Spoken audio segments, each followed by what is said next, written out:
నేను నా ఫ్రెండ్ ఇద్దరం కలిసి ఐటీ చదువుకుంటున్నాం. నా ఫ్రెండ్ పేరు భార్గవ్. ఆ అబ్బాయి చెన్నై ఊరు, ఇక్కడ ఆంధ్రప్రదేశ్లో చదువుతున్నాడు. ఇద్దరం కలిసి ఐటీ చదువుతున్నాం. సండే సెలవు అప్పుడు టూర్ ప్లాన్ వేసాం. అరే భార్గవ్, నువ్వు నేను కలిసి ఇద్దరం కలిసి ఎక్కడికన్నా వెళ్దాంరా షికార్కి అని ఇద్దరం కలిసి టూర్ ప్లాన్ వేసాం. పెనుకొండ చాలా బాగుండిద్దిరా భార్గవ్, పెనుకొండ కొండపైకి వెళ్ళి ఎంజాయ్ చేద్దాం పదరా అని అన్నా. నేనే అన్నా, భార్గవ్తో అన్నా. అంటే ఆ భార్గవ్ సరే అన్నాడు. మేమిద్దరం మాట్లాడుకుంది శుక్రవారం. ఇక శనివారం అయిపోయింది, ఆదివారం వచ్చింది. మార్నింగ్ టైం మేము యథాప్రకారం మొత్తం ఫ్రెష్ అప్ అయ్యి మార్నింగ్ బయలుదేరాము. పెనుకొండ మీరు చూసే ఉంటారు, చూడకపోతే ఒకసారి చూడండి. మామూలుగా యూట్యూబ్లో కానీ మామూలుగా మ్యాప్లో కనపడిద్ది.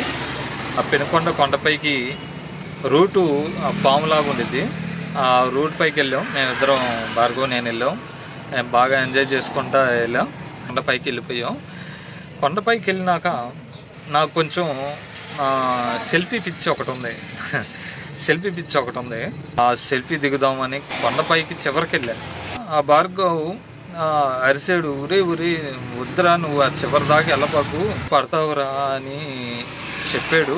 కానీ నేను వినకుండా కొండ చివరి దాకా అంచు దాకా వెళ్ళి కాలు జారి పడిపోయా. కొండ లోయలోనికి వెళ్ళిపోయా. భార్గవ్ పరిస్థితి ఎంత దారుణంగా ఉందంటే, ఆడు గవక్కనే నేను పడిన 5-6 నిమిషాల్లోనే ఫైర్ స్టేషన్కి ఫోన్ చేసి ఫలానా పెనుకొండ పైన ఉన్నామండి, కొండపైన నా ఫ్రెండ్ సెల్ఫీ దిగుదామని కొండ చివర అంచుకి వెళ్ళాడు. ఆ అంచుకి వెళ్ళంగానే కాలు జారి కింద లోయలో పడ్డాడండి అని ఫోన్ చేసాడు. ఫోన్ చేసిన మరుక్షణం ఆగకుండా ఫైర్ స్టేషన్ వాళ్ళు హుటాహుటీగా ఆ కొండపైకి వచ్చారు. కొండపైకి వచ్చి తాడు సహాయంతో నేను చాలా లోతుకి వెళ్ళిపోయా. కొండ లోపలికి వెళ్ళిపోయా. ఈ కొండ లోపలికి వెళ్ళిపోయేసరికి నాకు బాగా చేతులు ఎరగటం, కాళ్ళు ఎరగటం జరిగింది. బాగా రక్తస్రావం అయింది. నేను మాట్లాడడానికి కూడా నాకు మాటలు రావట్లా, నీరసం అయిపోయాను. రక్తస్రావం అయ్యి కళ్ళు తిరిగి పడిపోయా. అసలు ఏం జరుగుతుందో నాకు తెలియదు. కానీ ఇక వాళ్ళు ఫైర్ స్టేషన్ సిబ్బంది అందరూ వచ్చి ఆ తాడు సహాయంతో కిందకి దిగి నన్ను పట్టుకొని వాళ్ళు పైకి లేపడం జరిగింది. అయిపోయింది, నా సీన్ అయిపోయింది అనుకున్నాను. కానీ దేవుడి దయ వల్ల ఎలాగో నేను బ్రతికాను. నా ఫ్రెండు భార్గవ్ చేసిన సహాయం ఎప్పుడు నేను మర్చిపోను.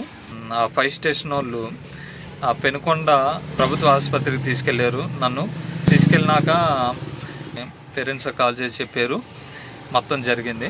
ఇది మీకు అర్థం అవ్వాలని నేను చెప్పాను. కానీ ఈ కథ రియల్గా జరిగింది. 2025 ఆగస్టు 24న ఆదివారం చెన్నై నుంచి ఒక అబ్బాయి, ఆంధ్రప్రదేశ్ నుంచి ఒక అబ్బాయి హాస్టల్లో చదువుకుంటున్నారు, ఐటీ చదువుకుంటున్నారు. హాలిడే అని పెనుకొండ కొండపైకి వచ్చి చెన్నై అబ్బాయి కొండ చివరికి వెళ్ళి సెల్ఫీ దిగుదామని కొండ చివరికి వెళ్ళి కాలు జారి పడిపోయాడు. సెల్ఫీ పిచ్చి వలన ఎంత దారుణాలు జరుగుతున్నాయో చూడండి.